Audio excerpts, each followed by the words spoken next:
Ek praat vanoggend met Rian Borman, die organiseerder van vandag se hengelbyeenkoms hier by Hengelaarsvriend, Rodeplaat Dam. En ek wonder, Rian, vertel ons 'n bietjie van vandag se byeenkoms. Hierdie jaar sal basies net development wees. Waar se al meer inskrywe by skryf nog so 2 of 3 van hulle jaar per jaar. Oupa, hulle doen al my pakwerk en al my uitpakwerk en opstaanwerk en so en help my met my asem maak by die huis en so. So hulle help my met mense wat die goeders in hand het natuurlik mense van oor af wat my help met ingooi en daai tipe goedjies ja. Kaap kon dit nie maak net 'n bietjie ver vir die Kaap te ry maar as hulle kyk, dit is volgende kompetisie miskien om Bloemhof se kant toe. As die natuur is lekker om by die huis uit te kom. Maar visse speel is baie altyd 'n lekker gevoel om 'n vis te speel. Ek gesels met Norman Stein. Norman, hoe het jy betrokke geraak by hengel? My ma so 2 jaar terug weer getroud met my stiefpa en hy het hengel vir Gauteng. Ja. En dit was maar saam met hom begin hengel. Ja. En hy het my maar geleer. Hoorie so en sê vir my, wat kry jy uit hengel uit? Dit is vir my maar net lekker om in die natuur te kom ontspan, bietjie en alles. So jy hou van die natuur? Ja. Nou sê vir my, hengel is nie 'n maklike sport nie. Hoe kom jy nou reg? Is daar mense wat jou help? Ja, my stiefpa help my. En wat doen hy vir jou? Hy gooi vir my aan. Ja, maar ek sien jy sit jou bolle self aan. Ja, verder doen ek alles self, of vang die vis al self. Hy gooi net vir my in, dis al wat ek nie kan self doen. Fantasties. Hoorie so, nou maar ek sien uit daarna. Hoor jy het al 'n vis gevang. Ek sien uit na jou volgende vis. Jy moet ons roep dat ons kan kom afneem. Dis regtig nie. Hoe lank hengel jy nou al? Ek hengel nou so 2 jaar. 2 jaar. Fantasties. Maar dankie dat jy met ons gesels het man en baie sterkte. Dankie Tannie. Gesels met Wilma McDonald van McDips. En Wilma, ek wonder sommer net, hoekom is jy vandag hier by hierdie hengel ekskursie? Ag, dit is my groot uitdaging om hier te wees vandag. Ek het net 'n 30% gebruik van my linkerarm as gevolg van skouerligamente wat ontbreek in my arm. So ja, ek hengel op provinsiale vlak ook. Maar hierdie is my absolute uitdaging en dit is my lekker om deel te wees van mense wat wel 'n gestremdheid het. Ons het voor die ongeluk, my ongeluk was in 2006, was ek self 'n hengelaar geweest. So toe was daar nou nie probleme met dit nie, maar nou na die ongeluk, weet met die rolstoel is al heelwat probleme. Ek het met Rian Borman was ek saam in die hospitaal geweest en hy het ook gehengel voor die tyd en toe nou na die tyd toe hy vir my en vir Nikki genooi ons moet kom hengel. Maar dit is moeilik, jy weet, want ons het nie almal aangepaste rolstoele, daai 4x4 rolstoel nie. Dis baie duur en al die plekke is nie rolstoelvriendelik nie. Weet jou huise waarin jy bly, jou die amblisieblokke, die toiletgeriewe, die storte alles. So dit is moeilik en die plekke is ook al oud. So jy kan nie nou verwag 'n plek wat al 40, 50 jaar bestaan moet nou ewe skielik rolstoelvriendelik raak nie, maar dis ook nou al tyd dat hulle almal moet nou al rolstoelvriendelik begin raak, jy weet. So jy's nou besig om 'n leader te bind. 'n leader te bind. Dis hy. 'n Voorslag, ja. 'n Voorslag, ja. En jy voel alles met jou tong om seker te maak dat daar nie puntjies op die knopie is of so iets nie, né? Dis reg, ja. En so bind jy ook jou eie stroppies? Alle stroppies word self gebind. Ek vertrou nie aan 'n ander man se stroppies nie. Daar's hy. En selfs as ons by die see gaan hengel, dan bind ek ook al die stroppies vir my en my seun. Fantasties. Hy het ander pligte wat hy moet nakom. Daar's hy. Ons praat met Jana en Johan Rood hier by Hengelaarsvriend by Rodeplaat Dam. Nou Jana, dit lyk vir my jy's 'n hengelaar. En ek wil graag net by jou hoor, hoe het jy betrokke geraak by hengel en wat kry jy daar uit? Ja, ek is nog nie in die hengel. Ek geniet dit vreeslik, maar ons leer nog elke stap terwyl ons weet hier so langs die water. En ons altyd baie behulpsame mense wat hier so betrokke is en ons help. Veral my man, hy help my vreeslik. Hy wat ek nie handfunksie het en goed nie, help hy my die mieliebom en die wat doen deegies en die proegietjies op die lyne sit. Maar ons geniet dit vreeslik hier, so dit is so lekker net om buite te wees. Ek het 2 jaar terug het ek in 'n swembad ingeduik. Toe breek ek my nek. So ek is heeltemal verlam van my bors. Dis die eerste keer dat ons op ons eie die dinge probeer. So ons het nog sover niks visgevang nie, ons sal maar kyk hoe gaan dit. Ja, maar ons geniet dit. Dit is lekker iets wat ons saam buite kan doen en kampok is lekker as jy tent ons in die vorige keer gekamp. Hierdie keer het ons net deurgery. Stap nou al 'n klomp jare. Stap jy 'n pad saam met Koen. Ja, ja. En jou taakie vandag is sommer so uit die vuis uit. Wat?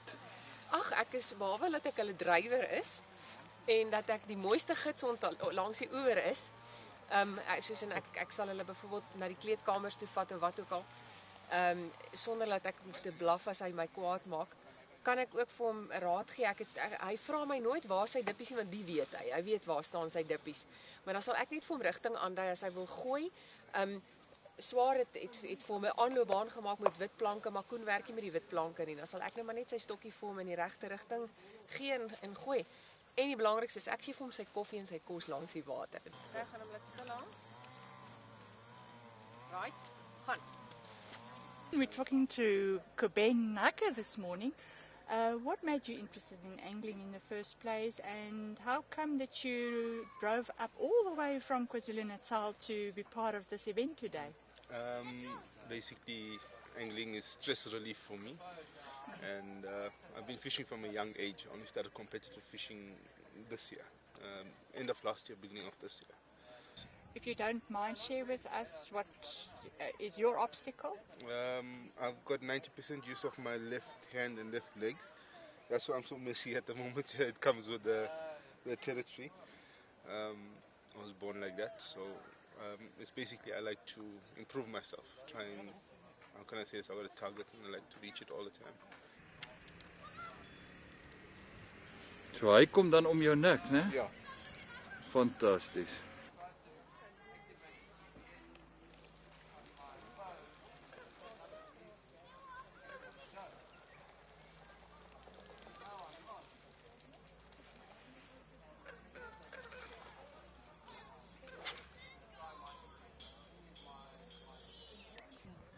Mag my meer ontspanne. Ontspannen. Ek werk vir myself. Nou dit is te veel druk op die werk. Wat 'n soort werk doen jy? Bouwerk. Bouwerk. Is 'n boukontrakteur. Ja, te veel druk. Dan kom ek dan toe. En vergeet huis, nou is probleem. Alet. En watter rol speel Alet? Jou vrou Alet, watter rol speel Alet in jou hengel? Sy kom altyd saam met my om my by te staan. En aan te moedig. Aanmoediging. Ja. Maar sy hengel nie self nie. Sy het dis toe sy bes gehangen. Bes? Ja. Toe wou die bes in die bed voor haar oor. Toe los sy. Toe gee sy op. Maar jy gee nie op nie. Nee. Daar sê, hoor hierso Kobus, wat is die grootste vis wat jy al gevang het, jong? Man, karp 11 kilo's. Ai, self uitgehaal ja, alles? alles. Net aan die ander kant by hengelaars, ag nie by die natuurbewaringgronde. Fantasties, liewe Vader. Maar was nou 'n lekker enetjie geweest en dan my grootste behaler was so 19 kilo's. Jo. Ook, maar nou net hier aan die ander kant hier. Maar kyk nou, as ons vandag hier so kom, haal nou vir ons nou 'n lekker vettie hierdie kant uit. Ek probeer, maar jy goed wil nie byt nie. Eerder jy het op 'n asie afgekom, wat lyk dit vir my nou werk, né? Ja, ons het nou wat ek gebruik nou hierso is wit oesertjies wat ek in die bol insit. Dan gebruik ek die groen weet, daai shrimp. Wat is nou opsit en dan gooi ons so 60 meter. En dan met saam met so 'n bietjie rooi FX ook. Ja, sê. Dit is wat ons as visse nou mee kry. Waarna ryk hierdie ouetjie nou? Hierdie Hulle sê dit ryk soos vrot. Amper soos vrotvis seker. Vrotvis, okay. Now we're talking to Pauline Mofokeng from Soweto. Welcome, Pauline. Thank you very much. You arrived a little bit late, but I'm glad to see that you are here. Can you tell us, how did you get involved in angling and what do you get out of the sport? I did get involved in angling via the internet invite. So I make myself time so that I can come. I come with some friends so that they can also learn what I want to learn. Good. But on my arrival, things were very well. I was welcomed with warm hearts. I was given material to fish. And then I've learned a lot about fishing because it teaches me about patience. You know, I need to be patient because you put the rod in the water, you wait, you know, so that the fish can come. So it's part of nature. I love nature very much.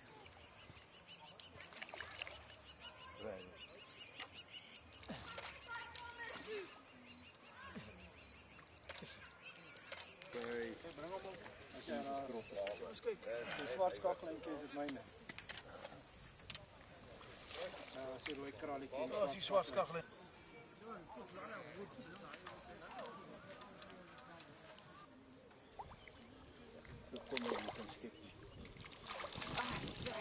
Dankie my kind. Hoeveel vis het julle elkeen gevang?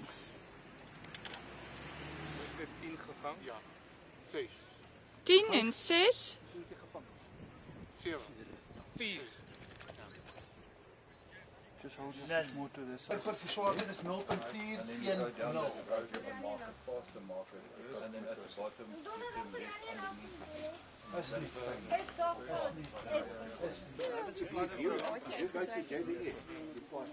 Pragtig man, pragtig so. Baie dankie hoor. Sit maar op jou hoed bietjie, sit maar op jou hoed. Daar sy. Daar's nie 'n glimlag nie. Okay, hier gaan ons vir daai glimlag. Lekker. En nou bietjie arms in die lug om te sê jepperie. Daar sy pragtig ouens. Met 3 vis 4,020 en 70,20 punte Rian Borman. 4 vis 3,560 vir 57,60 punte Andrei Durant. Andrei. Met 6 vis 5,260 112,60 punte Mickey Miller. 6,210 kg met 'n punte totaal van 122,10 Nommenstein. Baie mooi. Dan het ons nou in die tweede plek die hengelaar wat die meeste vis gevang het, maar hulle was nog ongelukkig 'n bietjie klein. Was 10 vis, 7,035 kg met 'n punte totaal van 170,35 Cuban Hiker. Right, dan ons wenner vir die dag met 8 vis, maar daai 8 vis het 14,090 kg geweeg wat vir hom 220,90 punte gee. Anton Engelbreg. Baie gelukkig.